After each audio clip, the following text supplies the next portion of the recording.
Congratulations. This is so exciting, and it's so great to see such a good crowd coming out for this. I guess, but the obvious first question, and you touch on it a little bit, but what was your first experience of Highsmith, and how did the diaries came later for you, but was it the novels or the movies first, or can you talk a little bit about your first experience with her? Actually, it was maybe even before I could read, because I visited with my family always in this village where she lived in Switzerland, in Ticino. Okay. We spent holidays there, and I had completely forgotten it. Only when I had already worked, researched on the film, it came back to me that we had been in this village, and my parents had told me there lives this very famous writer alone with her cats. And somehow it stuck to my mind. I really thought for a long time about it. Why does this woman live alone with her cats?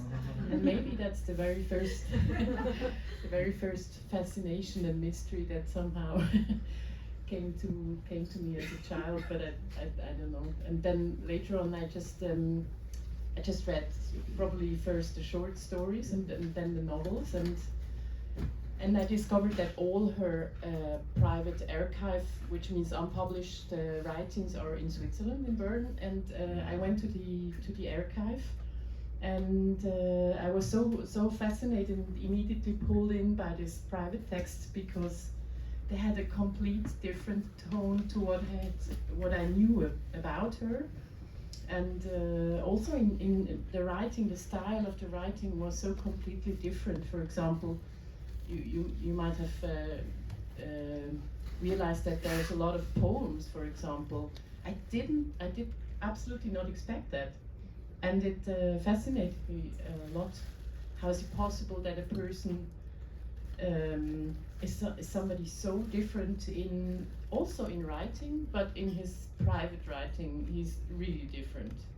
And how would you, maybe some of you have read, some of the diaries have been published now, and some of them through the biographies and parts of it available, but was it just, the books are sort of famous, many of them, for a kind of coolness and a coldness. Was that the contrast? The diaries are very emotional at times, and full of sort of heartbreak and longing. Was that sort of the distinction that was surprising to you? Absolutely. I mean, who would expect that Patricia Highsmith was this very, very sensitive and emotional person? A lot of people, when I started to do the film, told me, "Oh no, Patricia Highsmith, it's this very icy cold author, observing and very distant to everything," and it was just absolutely not the case in those unpublished texts. I realized that she really it was a different form for her to express more freely, to unfiltered all her thoughts and feelings.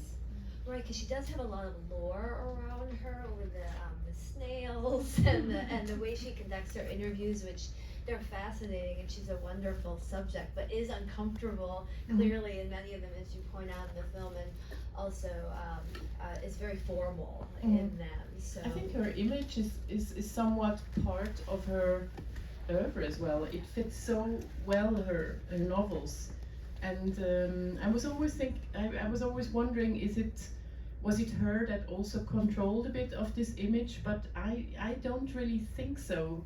It was really something that was also brought to her by the journalists. For example, I've seen many interviews, many more than are in the film, of course, and she was always asked the same question: why is she such a loner? Why does she live alone, very far away from everybody?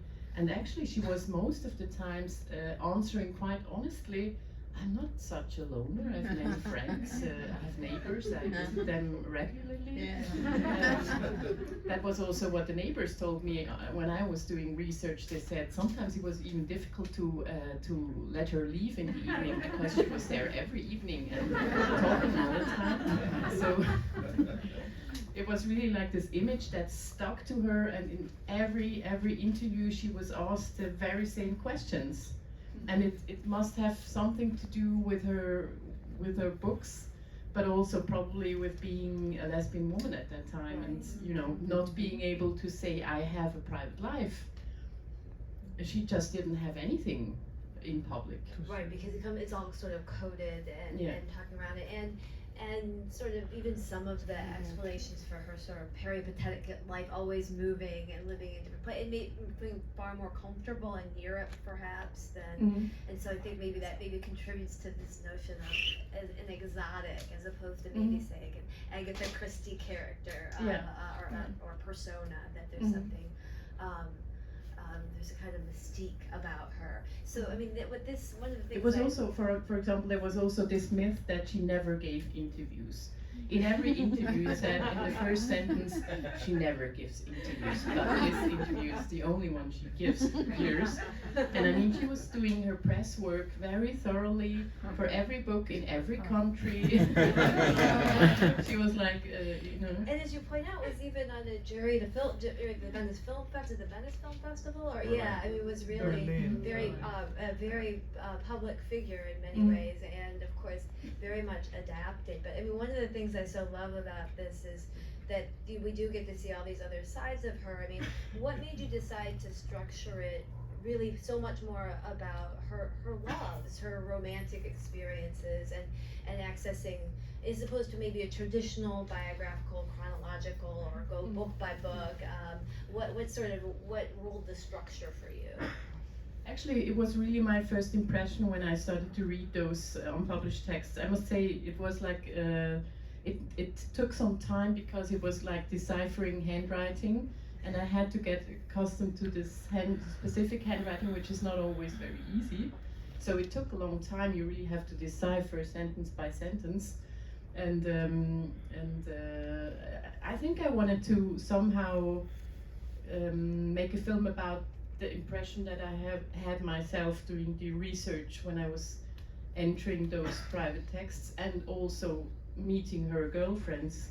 And since love or all kinds of love stories are such an important topic in her private writings, it was very obvious that this would be the main focus of the film, basically. And I think it really helps a lot to understand her works, because somehow her love experiences, like having to lead a double life, has very much brought to her oeuvre, I suppose, because I mean, who could better understand the abysses of society, the double life in society, than someone who has experienced this from the very first moment of feeling love to somebody. That's right, and as she talks about, there's so much about guilt, where it's absence and secrets and sort of a shifting identities, and which is such a feature of the book. So I think one of the things interviewing some of her past lovers, especially someone like Mary Jane Meeker, who's so delightful in this, but was a writer as well, so has sort of this added insight into the flow between the private life and the work itself, and the way the two would shuttle back. That sort of a big key, is getting to hear another writer talking about that. I think that was very important to understand what the lesbian genre writing was at that time, and to understand what is the impact of a book like Carol, or what is the difference of a book like Carol, what kind of impact did it have on literature at that time. And you also asked about chronology. Yes, why I didn't choose to go chronologically. Strictly, right. It also, of course, has to do with the big holes in the story, because a lot of people were just not there anymore.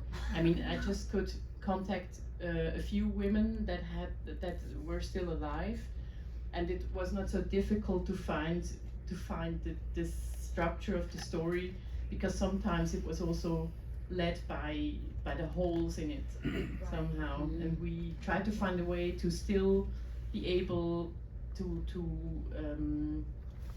I found it very impressive how her life in a way changed I have never seen that in any other character actually before, that someone would change so much during the course of his life. And but also you can say somehow she always stayed the same, and she said so herself. She has been Patricia Highsmith from the age of 6, and she actually in some ways did also not so much change. It was really interesting. Yeah, I mean, you see some of that. You have such a wonderful trove of those childhood photos, and you do sort of feel like you know her even then with her expression, and I'm sure getting the Texas family members must have been a great thing to fill out that and give a sense of where she came from. And they're wonderful, but also that I wondered about the rodeo footage, which was so sort of entrancing, and you could sort of see connections. But can you talk a little bit about how you decided to use that? Yeah, actually, it was interesting that I was visiting the Texas family the very first thing I did, because I didn't know where all the rights were with her, and I thought I should better go to the family first place because they might have some rights, and they were quite welcoming actually. They let me into their house, and they even said, you know, we have some boxes of stuff here. You can just go through. We don't know what's inside, but just go through. I was like super excited, of course. 2 days, 2 days like photographing like mad all the photos that were there, because it had so many unpublished photos of Highsmith's childhood and young years, and also letters and all kinds of stuff. My camera woman, who was normally doing adventure documentary, was a bit pissed that she had to shoot all these photos. But I was super excited. And then the biggest excitement was there was one film reel, a 16mm film reel in this classical metal box, and I thought, this is like the hit of the century. Yes. Rosebud. Yeah, it's like family material on 16mm of Patricia Highsmith. But I couldn't see it because it was not digitized yet, and I had to take it to Switzerland. So I took it to Switzerland and I let it digitalize, is it? Digitized. And then it was only rodeo on it. And I was super disappointed, of course. And I just thought, okay, I can't use it. And after a while I realized that probably this rodeo material is my family material, because it tells so much about where she comes from, this culture of a complete male culture. She has, I think she has, as she says in her diaries, and she doesn't only say it one time, she says it several times, my character was formed at the age of 6, and that's really the 6 years in Texas.